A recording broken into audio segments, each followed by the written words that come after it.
नमस्कार प्रेक्षकांनो, तू ही रे माझा मितवा या मालिकेच्या आजच्या भागामध्ये इथे ईश्वरी आणि आजी दोघीजणी मंदिरामध्ये आलेले असतात. तेव्हा गुरुजींनी सांगितलेलं असतं की मनामध्ये जर काही असेल तर तुम्ही इथे जाऊन आता झाडाच्या जवळ घंटा बांधू शकता. आणि तेव्हाच प्रेक्षकांनो, इथे ईश्वरीला सुद्धा एक घंटा दिलेली असते बांधण्यासाठी. आपल्या मनामध्ये जे काही असेल, म्हणजे टेन्शन असू दे किंवा भीती, ती इच्छा आपण मनामध्ये व्यक्त करायची. सगळं काही चांगलं होऊ दे म्हणून प्रार्थना करायची आणि ती घंटा त्या ठिकाणी बांधायची. तेव्हा ईश्वरी घंटा बांधते आणि म्हणत असते की देवा, म्हणजे अर्णव सरांचे वडील आणि माझी आई यांच्या बाबतीत नक्की काय घडले मला माहिती नाही, पण त्या भूतकाळाचा असर आमच्या नात्यावरती आणि घरावरती होता कामा नये. या सगळ्यामध्ये आमच्यामध्ये दुरावा यायला नको, असं ईश्वरी म्हणत असते. तेव्हा प्रेक्षकांनो, इथे ईश्वरीला आठवत असतं की ती जेव्हा इंदौरमध्ये असते तेव्हासुद्धा तिने अशीच घंटा बांधलेली असते. आणि तेव्हा प्रेक्षकांनो, इथे ईश्वरीने प्रार्थना केलेली असते आपल्या या सुंदर नात्याला टिकून ठेवण्यासाठी. तेव्हा प्रेक्षकांनो, आजी म्हणत असते, ईश्वरी, काय झालं बाळा? मी मगाशी तुला विचारलं नाही, पण तुला कसलं टेन्शन आहे का? तेव्हा ईश्वरी म्हणत असते, नाही आजी. तेव्हा आजी म्हणते, नाही, तुझ्याकडे बघून कळतंय, तुझ्या मनाला एखाद्या कुठल्या तरी गोष्टीचा त्रास होतोय. असं काहीतरी आहे जे तुझ्या मनामध्ये सलतंय. मगाशी मी गुरुजींसमोर काही बोलले नाही, पण मला ही गोष्ट जाणवली. सांग ना बाळा, नक्की काय चाललंय तुझ्या मनामध्ये? तेव्हा ईश्वरी म्हणते, नाही आजी, काहीही चाललेलं नाही आहे, सगळं काही ठीक आहे. तेव्हा आजी म्हणते, ईश्वरी, आज मी तुला एक गोष्ट सांगते. नवरा बायकोचं नातं विश्वासावरती टिकत असतं. जी चूक माझ्या सात्विकाच्या बाबतीत झाली ती तुझ्या बाबतीत होऊ नये म्हणून मी तुला सांगते. अर्णव आणि तुम्ही दोघेजण एकमेकांपासून कुठलीही गोष्ट लपवू नका, एवढं माझं ऐका, असं आता आजी म्हणत असते. तेव्हा ईश्वरी म्हणते, एकदा का मी माझ्या आईजवळ बोलले, सगळे गैरसमज दूर झाले की मी अर्णव सरांबरोबर नक्कीच बोलेन, असं ती आपल्या मनामध्ये म्हणत असते. त्यानंतर प्रेक्षकांनो, इथे अर्णव सुप्रियाला भेटायला आलेला असतो आणि तो सुप्रियाला म्हणतो की काकू, मी सिंदौरला कसा मुलगा हवा होता, म्हणजे तिला कुठल्या मुलाबरोबर लग्न करायचं होतं, तिने काही विचार केला होता का की तिच्या आयुष्यामध्ये येणारा मुलगा असा हवा की तसा हवा, असं काही तिचं होतं?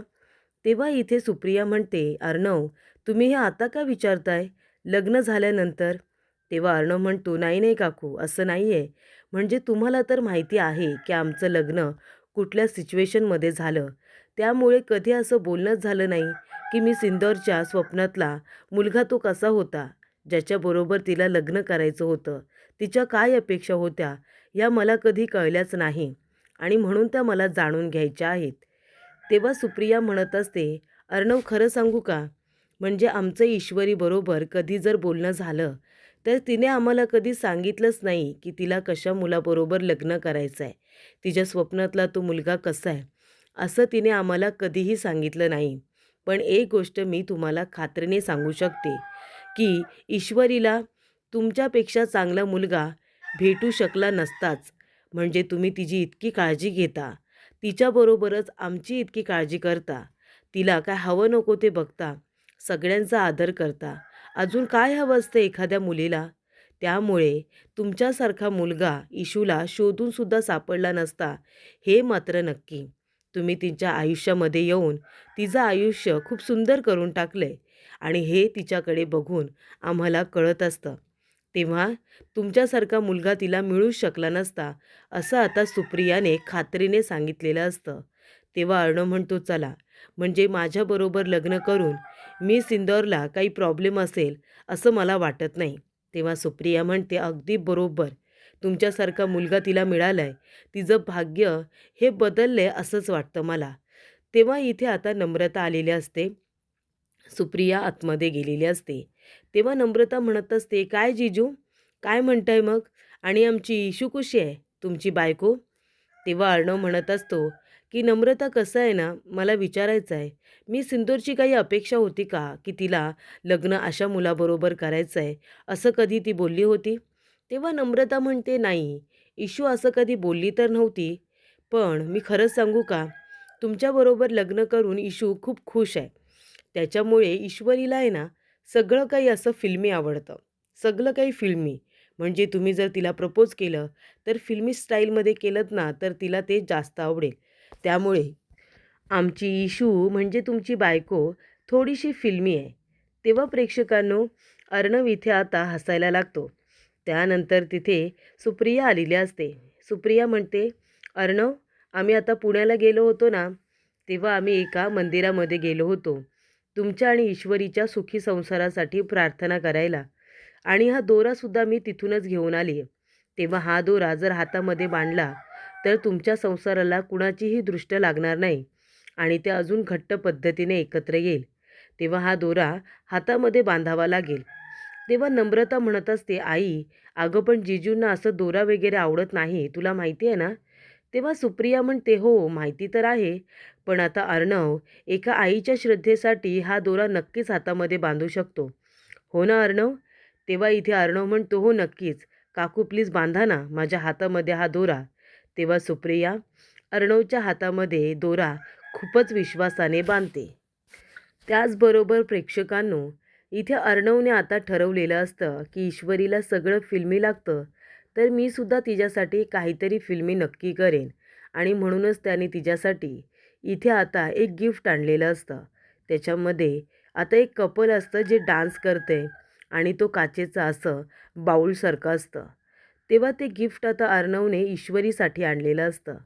तेव्हा इथे त्या दोघांना आता कपल डान्स करताना बघून अर्णव ही स्वप्न बघतो. त्याच्या स्वप्नात तो ईश्वरीबरोबर असा कपल डान्स करतोय. तेव्हा प्रेक्षकांनो, अर्णव आणि ईश्वरी हे दोघेजणं डान्स करतायत असं त्याला स्वप्न पडलेलं असतं आणि त्याच्यामध्ये तो पूर्णपणे रमून गेलेला असतो. त्याचबरोबर प्रेक्षकांनो, अर्णव ते गिफ्ट आता बघत असतो आणि ते बघून म्हणत असतो, मी सिंदूर, खरं सांगू का, तू फिल्मी आहेस, पण मी फिल्मी नाही आहे. पण तरीसुद्धा या सर्व गोष्टी मला तुझ्यासाठी कराव्याशा वाटत आहेत. हे सगळं मला आधी अजिबात आवडायचं नाही. पण तुझ्याबरोबर राहून मला हे सगळं हळूहळू आवडायला लागलं आहे, असं आता अर्णव म्हणत असतो. आणि तेव्हा इथे अर्णव म्हणतो, मी सिंदूर, हे गिफ्ट मी तुला देणार आहे. तुला आवडेल की नाही मला माहिती नाही, पण मी तुझ्यासाठी खूपच प्रेमाने आणले. याआधी मी असं कधीच केलं नव्हतं, पण तुझ्यासाठी या सर्व गोष्टी मला कराव्याशा वाटत आहेत आणि त्या करत असताना मला खूप जास्त आनंदसुद्धा होतो आहे, असं आता अर्णव ईश्वरीसाठी म्हणत असतो. त्यानंतर अर्णव खूपच जास्त एक्सायटेड असतो ते गिफ्ट ईश्वरीला देण्यासाठी. तो घरी आलेला असतो आता गाडी घेऊन आणि म्हणत असतो, मी सिंदूर, आपल्या रूममध्ये हे गिफ्ट मी ठेवणार आहे. तो आल्या आल्या बघशील, तुला हे खूप जास्त आवडेल ना? आणि तेव्हा प्रेक्षकांनो, अर्णव इथे खूपच जास्त खुश असतो. कधी एकदा ईश्वरी येते आणि तिला मी हे गिफ्ट दाखवतोय, असं आता अर्णवला झालेलं असतं. तेव्हा अर्णव आता ते गिफ्ट बाहेर काढतो आणि बरोबर तिथे एक छोटा टेबल असतो, त्याच्यावरती ते गिफ्ट आता ठेवलेलं असतं आणि तो ईश्वरीची वाट बघत असतो. त्यानंतर प्रेक्षकांनो, इथे अर्णवला शिर्केचा फोन आलेला असतो. तेव्हा शिर्केने आता महत्त्वाची मीटिंग आहे असं पुन्हा एकदा सांगितलेलं असतं. तेव्हा प्रेक्षकांनो, इथे आता वल्लरी आलेली असते. वल्लरी म्हणते, अर्णव, मला तुझ्याशी थोडं बोलायचं आहे. तेव्हा अर्णव म्हणतो, आय नो मामी, मला माहिती आहे तुला माझ्याशी महत्त्वाचं बोलायचं आहे, पण प्लीज प्लीज आपण नंतर बोलूया का? माझं महत्त्वाचं काम आहे आणि ते मला आत्ताच्या आत्ता संपवायचं आहे. प्लीज मामी, प्लीज. तेव्हा प्रेक्षकांनो, इथे आता वल्लरी म्हणत असते की अर्णव इतका शांत आहे म्हणजे त्याने नक्कीच ते फोटो अजून बघितलेले नाही आहेत. काहीही झालं तरीसुद्धा ईश्वरी मंदिरातून घरी येण्याच्या आधी मला अर्णवला त्या फोटोंपर्यंत पाठवलंच पाहिजे. तेव्हा इथे अर्णव काम करत असताना सुप्रिया म्हणत असते, अर्णव, अरे सकाळपासून मला तुला एक गोष्ट सांगायची आहे, पण मला असं वाटतंय ती गोष्ट ऐकण्यामध्ये तू इंटरेस्टेडच नाही आहेस. ती गोष्ट ऐकल्यानंतर तुला खूप आनंद झाला असता. तेव्हा इथे अर्णव म्हणतो, मामी, अगं हे काम मला लवकरात लवकर पूर्ण करायचं आहे आणि त्यासाठी मी बिझी आहे गं. बाकी तुला जे काही सांगायचं आहे ते नंतर मी ऐकेनच. तेव्हा प्रेक्षकांनो, सुप्रिया म्हणत असते, अर्णव, मला तर वाटलं होतं की तुला ही गोष्ट ऐकून फार आनंद होईल. तुला माहिती आहे, मला तुला हे सांगायचं होतं की सात्विका ताईंनी लिहिलेली चिठ्ठी, एक चिठ्ठी आहे रे जुनी, ती मला आत्ता सापडली. जेव्हा मी इथे कपाट आवरत होते ना, त्याच्यामध्ये मला सात्विका ताईंनी लिहिलेली चिठ्ठी मला सापडली आणि ती चिठ्ठी तुझ्यासाठी लिहिली होती. आणि त्याबद्दलच मला तुला सांगायचं होतं की ती चिठ्ठी मी आता तुझ्या कपाटामध्ये ठेवली होती. नाहीतर मी बाहेरच ठेवली असेल टेबलवरती. तेव्हा इथे अर्णव म्हणतो, काय? माझ्या आईची चिठ्ठी? मला आत्ताच्या आत्ता वाचायची आहे मामी. तेव्हा इथे वल्लरी म्हणते, हो ना, मला माहितीच होतं ती चिठ्ठी वाचण्यासाठी तू खूप एक्सायटेड होशील. मी आहे ना, टेबलवरती ठेवली आहे बघ, ती वाच, तुला खूप आनंद होईल. अर्णव आता बिचारा घाईघाईने ती चिठ्ठी वाचायला जात असतो. त्याला कुठे माहिती आहे की मामीने एकदासुद्धा त्याच्याकडून त्याचं बालपण, त्याचा आनंद हिरावून घेतलेला असतो आणि आता इथे त्याच्या आयुष्यामध्ये आलेलं त्याचं प्रेम तिलासुद्धा हिरावून घेण्याचा प्रयत्न मामीचा सुरू आहे. मामी म्हणत असते, अर्णव, आता तू जेव्हा ड्रॉवर उघडशील ना, तेव्हा खूप मोठा धमाका होईल. तेव्हा इथे अर्णव आता टेबलवरती बघतो, त्याला कुठेही आता चिठ्ठी सापडत नाही. तेव्हा तो ड्रॉवरमध्ये बघायला जातो. ईश्वरीने ती चिठ्ठी ड्रॉवरमध्ये ठेवली असेल, असं प्रेक्षकांनो वल्लरी म्हणते. तेव्हा अर्णव जाऊन आता कपाटाचं ड्रॉवर उघडतो. तेव्हा त्याच्यामध्ये आता फोटोज ठेवलेले असतात आणि हे कारस्थान असतं वल्लरीचं. तेव्हा प्रेक्षकांनो अर्णवला आठवतं, ते फोटो आता सगळीकडे व्हायरल झालेले असतात. तेव्हा इथे सात्विका म्हणत असते, काय हो, त्या मुलीमध्ये असं काय होतं जे माझ्यामध्ये नव्हतं आणि त्या मुलीसाठी तुम्ही आपलं लग्न, आपली मुलं बाळं यांचासुद्धा विचार केला नाहीत. ते फोटो सगळीकडे व्हायरल झालेत माहिती आहे का? रमाकांत काका म्हणतात, सात्विका, मी तुला खरं सांगतोय, मी काहीही केलेलं नाही आहे. ते सगळं खोटं आहे. ते फोटोसुद्धा खोटे आहेत. तेव्हा प्रेक्षकांनो अर्णव ते फोटो जेव्हा बघतो, तो म्हणतो की माझे बाबा आणि मी सिंदूरची आई. तेव्हा प्रेक्षकांनो इथे आता अर्णवला आठवतं लहानपणीसुद्धा जेव्हा इथे अर्णव आपल्या आईला शोधत शोधत बाहेर आलेला असतो, तेव्हा त्याच्या आईने आत्महत्या केलेली असते. आणि ही गोष्ट प्रेक्षकांनो जेव्हा आता अर्णव आणि अंजली बघतात, तेव्हा त्या दोघांनाही खूप मोठा धक्का बसतो.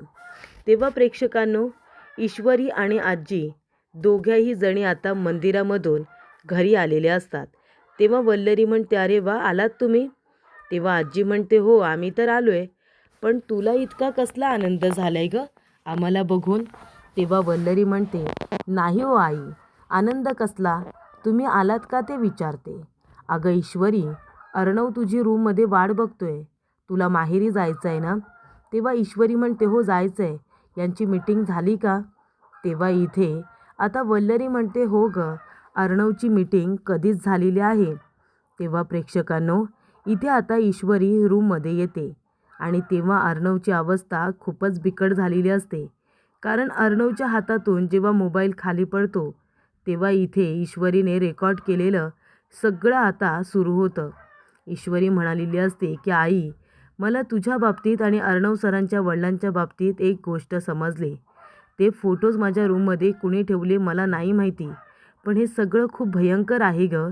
मला जाणून घ्यायचं आहे. सॉरी आई, मी तुला हे विचारते, पण अर्णव सर आणि त्यांचे बाबा आणि तुझा काही संबंध होता का गं? तेव्हा इथे ईश्वरी म्हणते की हे सत्य मला कुणालाही आता कळू द्यायचं नाही आहे, नाहीतर माझं घर, माझा संसार उद्ध्वस्त होईल. ही गोष्ट मी लपून ठेवलेली आहे.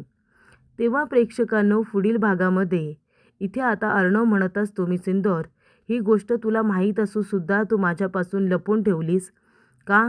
कशासाठी? तेव्हा अर्णव म्हणत असतो, यासाठी मी तुला कधीच माफ करणार नाही. ज्या बाईमुळे माझं कुटुंब उद्ध्वस्त झालं ना, तिला मी माफ करणार नाही आहे. आत्ताच्या आत्ता जातो तुझ्या आईला जा विचारायला. तेव्हा ईश्वरी म्हणत असते, अर्णव सर प्लीज ऐकून घ्या, प्लीज थांबा अर्णव सर. तेव्हा अर्णव म्हणतो, अजिबात नाही, तू मला अडवण्याचा प्रयत्न करू नकोस, कारण मी तुझं काही ऐकणार नाही आहे, कळलं? लांब राहा माझ्यापासून. तेव्हा इथे अर्णव आता भयंकर चिडलेला असतो आणि तो सरळ आता तिथून बाहेर पडतो, गाडीमधून जात असतो. तेव्हा वल्लरी म्हणते, चला आता ईश्वरी आणि अर्णवमध्ये हवी तशी ठिणगी पडलेली आहे. आता हे दोघेजण काही एकत्र येणार नाही म्हणजे ही ईश्वरी कायमची या घरातून निघून जाणार हे नक्की.